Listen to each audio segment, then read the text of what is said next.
Well, it also deals with Animals and creatures. But Yeah. it doesn't hurt Hums. Nope. Which I love the name Hums. Hums. Because it makes you feel like because they wouldn't know they're humans. exactly. That's what I like. It's the little details that Xenoblade has that like astound me. Was how much they thought about. Okay, so are these people going to know they're humans, or are we just going to like leave that alone? Mr. Ryan, you done goofed, my friend. You done goofed. And then Schultz goofs by not even worrying about Fiora too much. Well, of course he's not worried. He knows she won't get hurt. But that's not the principle of the thing, though. The principle of the thing is that the potential of the situation could have hurt her. You know, like yes, but that's what she's no. worried about. Like, no, she's more worried about why Shulk isn't worried about her because she likes him, and she's like, "Hey, I like you. You should like me too." And which he does. He's just an idiot. Oh yeah, big idiot. Like, I love it when you can call, like, a main character or protagonist, like, an idiot, because it makes them feel more relatable. Makes them feel human, because we're all stupid in some way, and in this way, Shulk is just girl stupid. In fact, most guys are, as a matter of fact. I know I am. Yeah, same here. Man, middle school and high school was weird. Even now, girls escape me, dude. Falling in love sucks. I haven't even. I keep losing hope about it, and that's just nuts.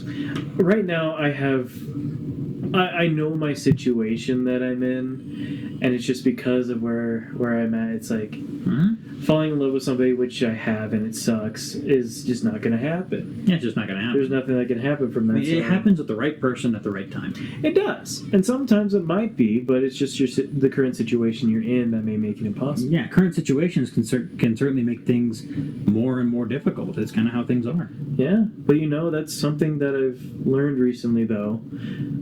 If anyone has seen The Midnight Gospel, amazing show, and if you haven't seen it yet, warning though, there is some like adult themes to a lot of the animations that they do, even though the animation is done by the same people who did Adventure Time.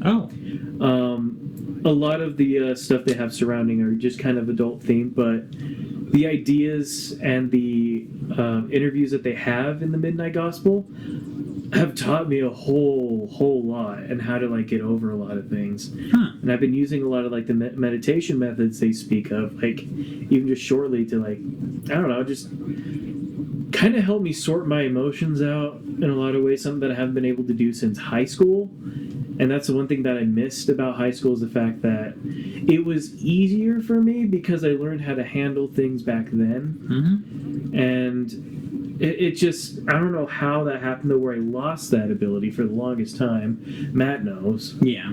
I'm still trying to fix myself, and there's still a lot of things I need to work on, but after watching The Midnight Gospel, it's helped me realize a lot of things and what I want to get back into. And a lot of it is meditation, a lot of it is just kind of searching myself and trying to like space myself between me and my cluttered thoughts to make myself a better person. Because I don't want to end up that guy who changes so much to the point where nobody wants to be around him. Yep. And I feel myself slipping every once in a while, and I don't want that to happen. And Matt, I'm sorry if I've ever been an asshole. It's okay, buddy. You've always been an asshole. Thank you. You're my favorite asshole, though. Oh, thank you. It's okay, buddy. I mean, we all have our moments. So you just gotta keep moving forward. Recognize and move on. Exactly. I mean, I know I'm an ass. I'm well aware that I'm not a perfect human being. I just gotta keep trying. You gotta keep trying. That's the thing, though. If you stop trying, that's when you know you've truly become like the absolute asshole. You've become the worst. If you become the worst, the failure does not come in the losing. Yeah. The failure does not come in the falling down. The failure comes in staying there. Yes. And that's something that people need to realize, is because a lot of them will start to beat themselves up like I do. Okay. When I start realizing that, like, I've done something wrong, I'm automatically an asshole. But that's not always the case. Yeah, you can be an asshole in that moment, but if you truly stop trying to fix yourself, then it just gets worse from there. Absolutely. You'll never be more of a jerk than when you stop trying to not be a jerk. Yeah. It's when it's not your split-second decisions and your random moments of failure that make you into the asshole. What happens is when you stop trying to stop those moments from happening, and you've become those decisions and have accepted that you can't change, that's when it's kind of you've gone too far, and you need to look back and tell yourself, hey, this is too much. Oh yeah, you're hurting people and you're hurting everyone else around you. You're just not going to be. You'll never be the person you're supposed to be if you stop being concerned about who you are. Exactly. Introspection is important. You need to be looking at yourself every day and being like, who am I? Am I going to do what I'm supposed to do today? Yes. And I feel like there's a lot of introspection in looking at what you've done wrong and trying to make it better, but you also have to look at the good qualities that you have yourself. Because if you start overlooking the good qualities, sometimes you might lose them. Exactly. Like if you look at yourself and just think, I'm nothing but an asshole. And you got to recognize that you are doing okay. Yeah. There are certain things you're doing. I guarantee everyone out there right now who's listening to this, you're doing okay. Mm-hmm. There are some things you may need to improve on, but you're doing pretty good, all things considered. I mean, you're here watching a video on YouTube, which means that you're not doing something worse, right? Yeah. There are worse things you could be doing right now, and there are worse decisions you could be making. So you got this. Take that as a win. Take that as watching. I see this as an absolute win. Yes. And that's something that I had to look into myself as well recently, is just my good qualities. Mm-hmm. One, I can be a very good listener if I actually take the time to focus, and I have a hard time with focusing. Mm-hmm.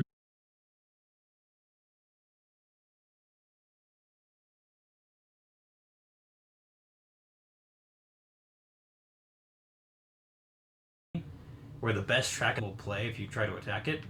It's either right here or right around the corner. I forget where it is. It should be right around the corner. I think you're right. It's right up here somewhere.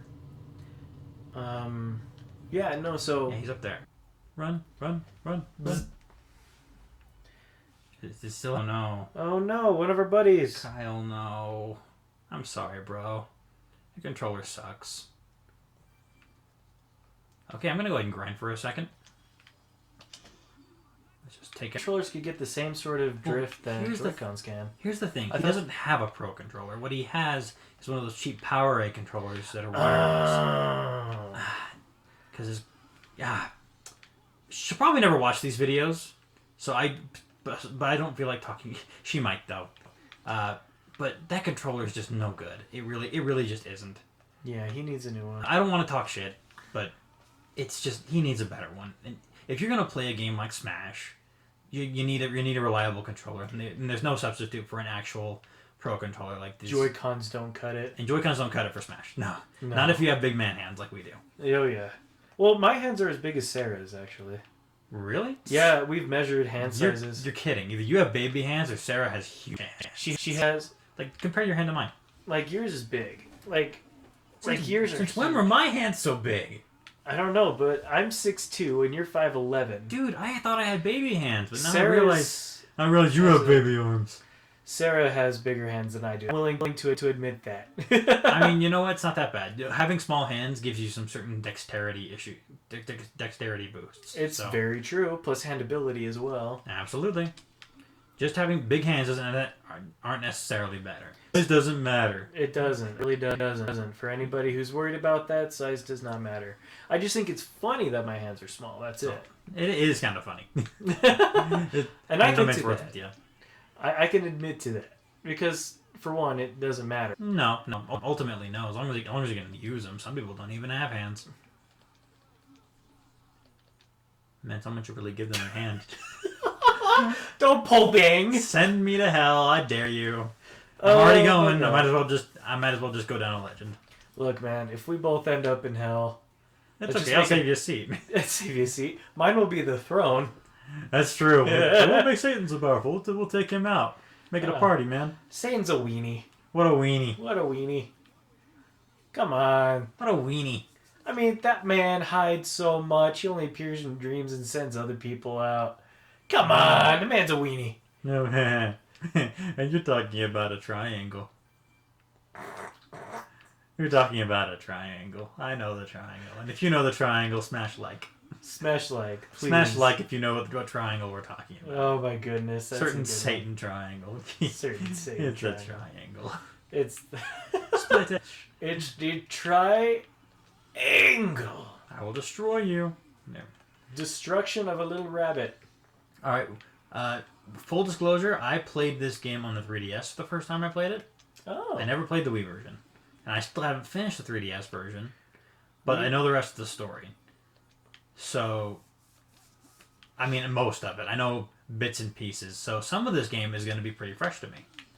But I will say that the combat's so much better on a big screen. Yes.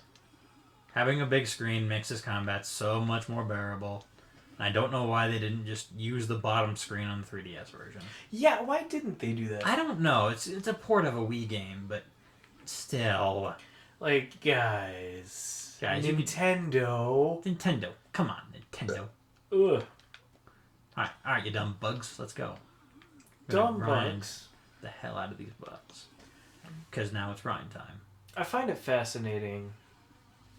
Every once in a while, I'll look at a game like this, and I would think a year ago, or even sometime, or even like a short span within 5 years, nobody's even heard of a game like this, you know? Yeah. Then all of a sudden, like, Xenoblade 2 was like the catalyst for people to be like, whoa. Oh, hey, Xenoblade matters. Xenoblade matters. You know what? That's okay, because some people think it's dumb that Xenoblade didn't get off on its own merits, but you know what? Shut up. I say those people need to shut up. I think that 2 being as popular as it was is nothing but a good thing. It is a good thing. I'd say anybody who plays 2 and enjoys it, more power to them, because I certainly did. It's still my favorite RPG of all time. It's not the best RPG I've ever played, but it's my favorite RPG.